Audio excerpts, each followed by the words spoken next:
మా దగ్గర ఉన్న గలాలను ఈ రోజు మీ కాళ్ళెత్తి తొక్కుతామంటే ఈ రోజు ఇక్కడ ఊకునేటోళ్ళు లేవడం మిస్టర్ చంద్రబాబు నాయుడు. పవన్ కళ్యాణ్ గారు మీరేం చెప్పిండ్రు?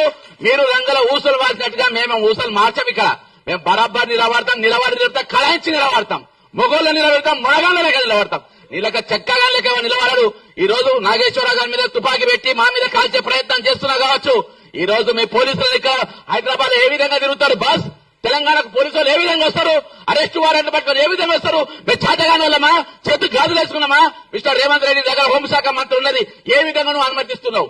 ఈ కాంచెలు వారెన్లతో ఆంధ్రకేర్ వాళ్ళ పోలీసులు వస్తే అరెస్ట్ చేసి లోపడేసి పడేయాలి, వాళ్ళని జైల్లో పెట్టాలి.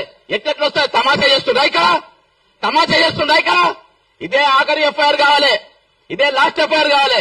ఇంకోసారి ఎఫ్ఐఆర్ అయితే మామూలుగా చెప్తున్నా, పవన్ కళ్యాణ్ చెప్తున్నా, ఖబర్దార్ అని చెప్తున్నా, హెచ్చరిస్తున్నా, రిక్వెస్ట్ ఇట్లా బొంగుదింగ్ ఇవ్వండి చేయడి ఇక్కడ. నువ్వు చేసి చూడు, ఇక్కడ అరెస్ట్ చేసి చూడు, కుక్క మీద కాలు తొక్కుతా నా కొడకల్లారా. జై తెలంగాణ, మన వీళ్లకు జోహార్లు. విగ్రహాలన్నీ ఆంధ్రలోనా? గద్దర్ విగ్రహం పెట్టిస్తున్నారు హైదరాబాద్, ఖమ్మం, కరీంనగర్ లా గజ్జల స్వామి అంటే ఆయన 7 రోజుల విగ్రహం చేసిండు, ఏడాదిన్నర నుంచి తిరుగుతుండు. గద్దర్ విగ్రహం పెట్టిస్తలేరు. ఆదిలాబాద్ లో అంబేద్కర్ విగ్రహం పెట్టిస్తలేరు, హైదరాబాద్ లో కూడా పెట్టిస్తలేరు. కానీ ఆంధ్రలో బొమ్మలు అయితే వస్తాయి. రోషయ్య అడ్డుకున్న రోషయ్య విగ్రహం ఉంటుంది. ఎస్పీ బాలసుబ్రహ్మణ్యం వాడు ఏం పాటలు పాడిన అన్ని బూత్ పాటలే.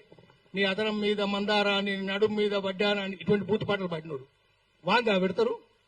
చివరికి ఎన్టీఆర్ కూడా పెడుతున్నారు, రేపు చంద్రబాబు కూడా పెడతారు, లోకేష్ కూడా పెడతారు, పవన్ కళ్యాణ్ కూడా పెడతారు విగ్రహాలు ఇక్కడ. కానీ తెలంగాణలో మాత్రం పెట్టినారు.